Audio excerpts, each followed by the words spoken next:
嗨，大家好，这里是方竹时间，我是方竹。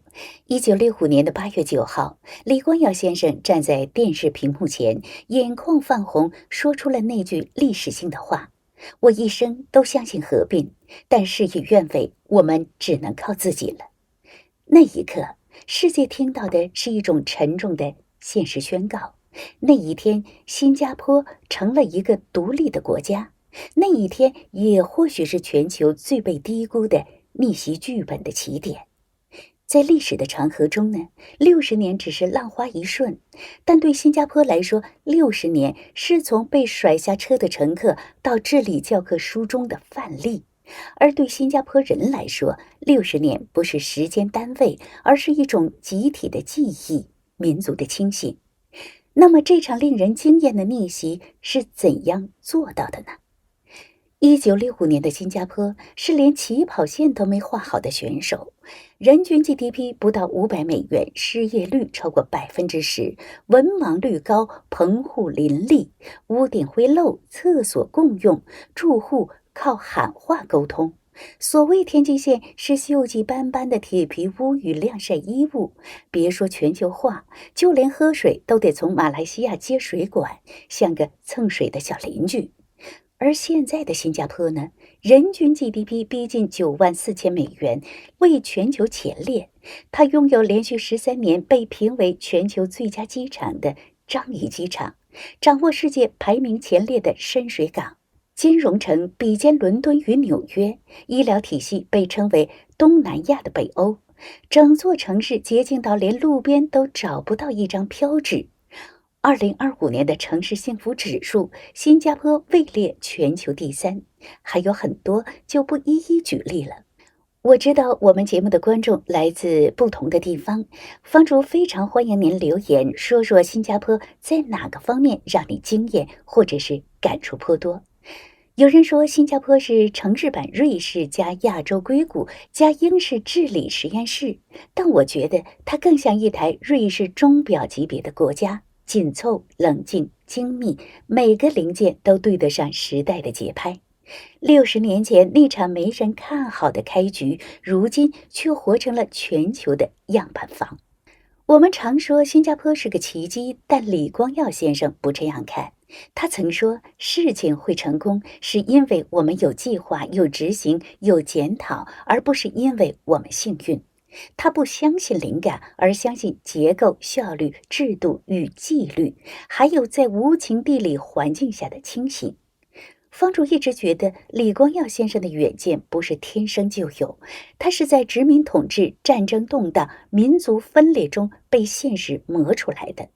他经历过日本占领时期的街头枪决、资源断供，亲眼目睹殖民政权的无力。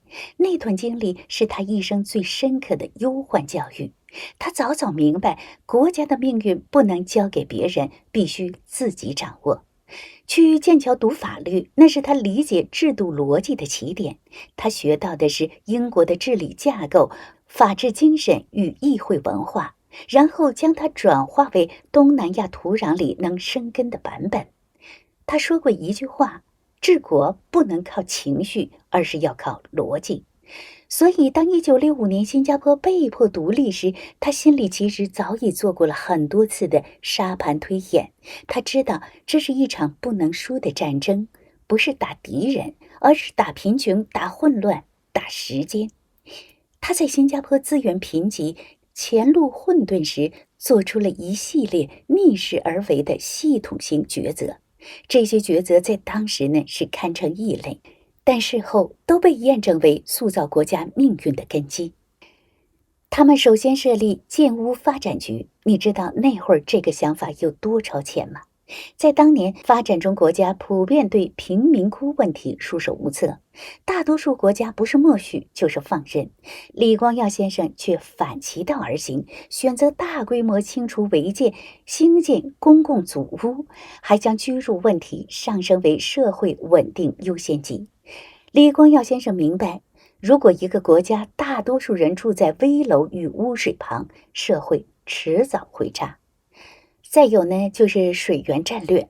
当年新加坡有90%的用水仰赖马来西亚，李光耀先生清楚，谁掌握水，谁就掌握生杀大权。他派人出国取经水处理技术，发展再生水 New Water。如今 New Water 已经提供全国约40%用水。这不仅大幅摆脱了对邻国的依赖，也使新加坡成为全球城市中少数能自保的水资源模范国。还有呢，就是吸引外资加法治政府，在冷战年代就开始玩全球化。那时，亚洲大多数的新兴国家都拒绝和排斥西方资本，强调本土化或者是搞国有化。新加坡却早早打造了外资最爱的行政环境，那就是法治效率加低贪腐。李光耀先生知道，新加坡没有市场，没有资源，唯一能出口的就是可预测的政府与世界最省事儿的营商环境，精准地判断了全球资本的需求。如今呢，新加坡成为全球前3的金融中心，亚洲总部的聚集地。IBM、壳牌、Facebook、Google 等均在新加坡设立了区域总部。新加坡的制度输出值甚至超过了工业出口值。还有呢，我们必须讲一讲，也是很多观众朋友提到的新加坡的高薪养廉。那时，当世界还在谈革命精神，李光耀先生已经在谈公务员年薪制。李光耀先生对公共服务的逻辑非常直接，你要让有能力的人放弃100万年薪来当官，就要给他相应的待遇，否则不是他不廉洁，而是制度逼他不廉洁。于是呢，新加坡从1990年代起，将官员薪资与市场挂钩，依绩效调整，透明公开，不是为了养人，而是为了养住信任这个制度的核心。说起新加坡政府的薪资水平，几乎人人都会惊呼一声。总理年薪超过200万新元，比美国总统还高出一截。内阁部长个个年入100万，连普通国会议员也不寒碜。这在很多国家几乎是政治禁忌，但在新加坡却是公开透明、堂堂正正写在制度里的安排。当然，也有不少讽刺的声音说新加坡搞金钱政治，但李光耀当年对这套制度的设计，其实背后的逻辑也非常朴素。你要一个能力出众的人放弃企业界年薪100万的工作，进来处理国防、财政、外交、住房、医疗这些全民族的麻烦事儿，却连应得的收入都不给，你靠什么吸引人才？靠理想主义吗？李光耀先生向来现实，他不相信廉洁是靠清贫换来的，他相信制度。他认为，如果要让有能力的人从政，却不给他们与责任相匹配的薪资，只会逼他们在桌子底下动手。这就是高薪养廉的核心哲学，不是为了养人，是为了养出一套信任的系统。这让整套制度真正做到了3件事儿：把好人留下，把坏人挡在门外，把模糊地带消除到最小。方主想说的是，在新加坡，理想真的不是靠宣传推进，而是靠制度抵抗人性中的脆弱。总结来说，在多数新兴国家还在为怎样活下来焦头烂额的时候，新加坡已经在做40年后的推演了。李光耀先生没有等问题出现才去补破网，而是提前铺好了5个系统的底层构架，让水源自保，让人民住得安心，让制度讲得通，让人才愿意留下，让信任变成国家的硬通货。这也构成了一场持续60年的战略自救。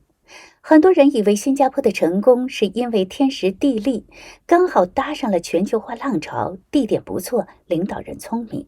但真相是，新加坡从不等风来，而是自己造风口。